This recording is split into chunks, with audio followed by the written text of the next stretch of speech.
when you true to yourself, when you're committed to quality, when you're flexible in terms of the client relationship, you can actually secure this kind of partnerships. You're listening to 15-Minute Mastery, a show that empowers you with insights from leading iGaming experts to enhance your personal or business performance. The show is brought to you by the AI-powered data analytics platform Blask and supported by tech-driven affiliate and media company Already Media, Lala Stars, the leading casino partnership program, and Next.io, the world's iGaming community. Hey everyone, and welcome to 15-Minute Mastery. Today we're joined by Marina Ostrovtsova, CEO at Big Gaming. Big Gaming is a creative and fast-growing iGaming content provider that has been pushing the boundaries of collaboration in the industry. Marina is here to share insights on how collaborative business is a key to success in iGaming. Let us dive into her expertise and learn from Big Gaming's innovative approaches. Welcome, Marina. Hi there. Hi, Dmitry. Thanks for inviting. Glad to be here.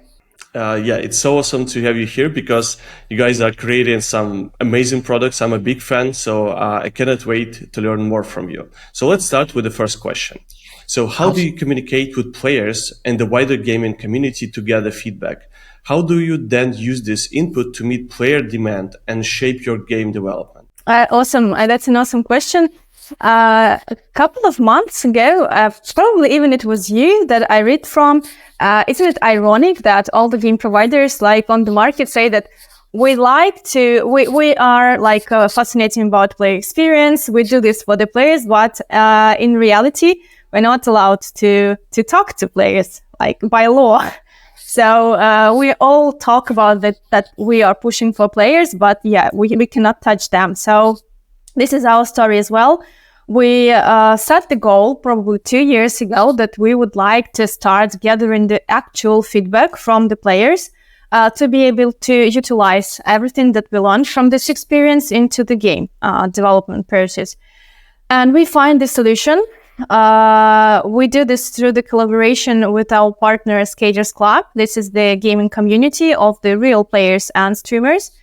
And we host the games testing. When the game is on a pre-release stage, we just contact the partner, asking them if they can help to launch the test. They launch the test, the players are playing, sharing their feedbacks.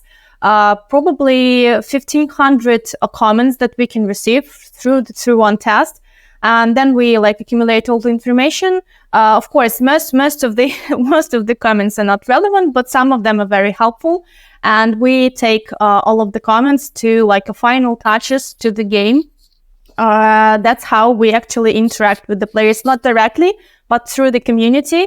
And we can actually see valuable addition to the game development process.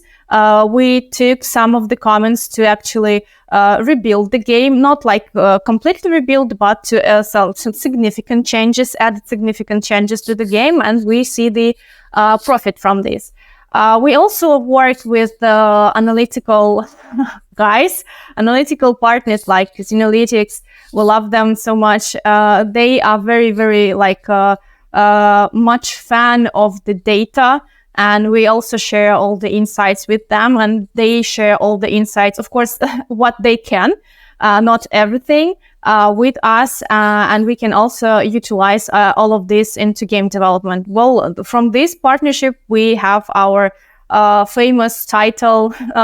Until this day, we launched this in the beginning of the year, Aztec Clusters. Well, that's how we came to this, and that's how we're using this, and I think it will be just developing. Wow, I absolutely love it. And I think not many companies actually take in consideration this iterative approach where you launch, you gather the feedback, you reiterate, you adjust, and then you can also use this insights to then implement into the future games. And by the way, shout out to Sebastian from Casinolytics. I absolutely agree with you. These guys are one of the smartest guys in the gaming industry, and I'm really being inspired a lot. Yeah, really good guys. So my next question is probably really close to what you just mentioned, because I think coming up with a very interesting cooperating frameworks, like as the one which you've done with Snoop Dogg recently, are very data driven by design, because in order to be able to secure such a great partnership, you really need to understand what you do, because cost of failure is really high here. So what lessons came other game providers learn from collaborating with high profile influencers from you? How do you ensure that these partnerships align with your brand, most importantly? Well, the first lesson probably is like, it is possible. When I'm with big gaming from the very start, and I remember when comparing ourselves at the earliest stages to some like bigger names, like, oh, they are doing this, they are great at this, they have this like brand ambassador, and this, wow, how can they do this? So anything is possible, and this is it's not like a lesson, it's just a kind of an inspiration for younger game providers that when you true to yourself, when you're committed to quality, when you're flexible in terms of the client relationship, you can actually secure this kind of partnership. So we've been doing kind of a co-branding games for 3 years already. And this partnership with Robat make this Snoop Dogg possible in reality. So this actually shows our approach to the game development. Like we are pretty much fast, we are committed, and simultaneously we started like developing our client relationship function to a deeper level, to understand the client, to have like a proper communication with them, to meet all the commitments from our side. And these both like sides made this possible with Robat. They find the partner who can they trust. And that's why they chose us. We're not the first one to do the Snoop Dogg collaboration, but we are among the greatest one. And this actually shows probably to other game providers that you need to be committed to your client relationship, and you probably have to maybe diversify the development so that we actually have the separate development team for this co-branding for custom games. They just do specifically this, focused on this, and we enhance this development all the time. So yeah, you can actually learn from this experience, but it's even working on HR brand, I would say, because like imagine the people who are like visiting their friends or relatives, like, okay, I am working with the company who is doing the game with Snoop Dogg. How fascinating this can sound to them. So it was a very cool process for the team. They were enjoying it very much, and we have all of this voiceover from the Snoop team. Yeah, it was fun, and yeah, I'm wishing all of the game providers can experience this. Yeah, absolutely love it. I think what you mentioned is really inspiring, that, even for your HR brand, it's becoming like a true testament of success. But you guys are working with such That's a true. big, music stars and legends. And, for some of the people behind the company, it's a truly inspiring, opportunity to be able to work with the best.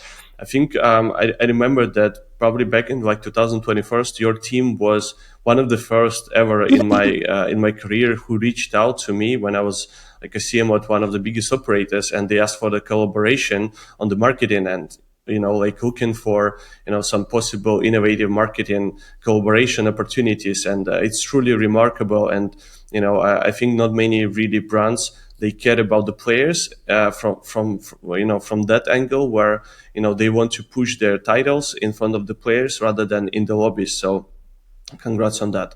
So Thanks. one of the questions I had here, like, what really inspired you to start working with Snoop Dogg, or start this kind of collaboration opportunities? Constant need of attention, I would say.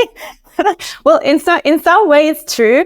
We're like, do you know how many game providers on the market? I don't know, 600, Yeah. 700. Nobody wants you, like nobody needs you. The content on the market's like overloaded. Everybody have this. So you need to find your way to be seen and understood. And this is one of the approach that we see: co-creation, collaboration with the influencers, course, this is more of a marketing thing to the company rather than product. I wouldn't say the product is bad. The product is great. I love the game myself. But it's still more to the marketing side. And yeah, that's what makes it more visible. Right. So I mentioned the marketing collaboration opportunity with the operator, but I also know that you guys are creating custom games for clients. So what does an ideal collaboration with an operator look like? How do you balance their needs with your creative vision? Oh, a great one. The perfect one, I would say, is when you share like a common sense and common values. Well, we are pros. We are pros in content making, in games creation, and you are pros in attracting players and stuff like that. So you need to share your vision. You should get prepared. We need to accept the vision, and we should make some commitments that in 2 weeks or 2 months, whatever, we should make a game. So when we properly communicate with each other, when we prepare from both sides, I think this is the win-win when we can actually do something, because it's a process of selling your ideas and your experience to the operator, and operator's ideas to the game provider. It's still the process of selling, but I think common ground make it a perfect one. We have different types of communication with clients and different types of collaboration. But if we're talking about the ideal, that would probably be it. Yeah, I agree with you, and I think I really like what you mentioned, that you guys are the professionals, right? And I think this is where operators' understanding of the target market, their audience, their players, could find a really good match with the professionalism on your end, on the creative end, on the game production end, because I think this is where people like me on the operator side can be really crazy on the details, but I think this is the same principle. 20% of the details actually will drive you 80% of the results. So I really like what you just mentioned. Okay, so I know that you guys are also partnering with local game studios. So what qualities do you look for in a potential studio collaboration? So how do these partnerships enhance your ability to create games loved by local players? Because I think localized content is probably one of the biggest issues for operators going into some niche, especially new emerging markets. Whoa, the questions are good. We are the pros in content making, but we are not pros in knowing the culture. How many cultural things from all the clients that you work with now do you know? It's very rare that you pay attention to this type of thing, because you probably the economic situation on the country, what's the salary ranges, when do they have the salary paid and stuff like that, because that's important to know about the player behavior. When can they spend a little more or a little less, and sort of things like that. But you don't pay attention to the culture, and culture matters something. We have this. I wouldn't say that we have a lot of these local studios, but we have this experience, and we'll try to introduce this even further.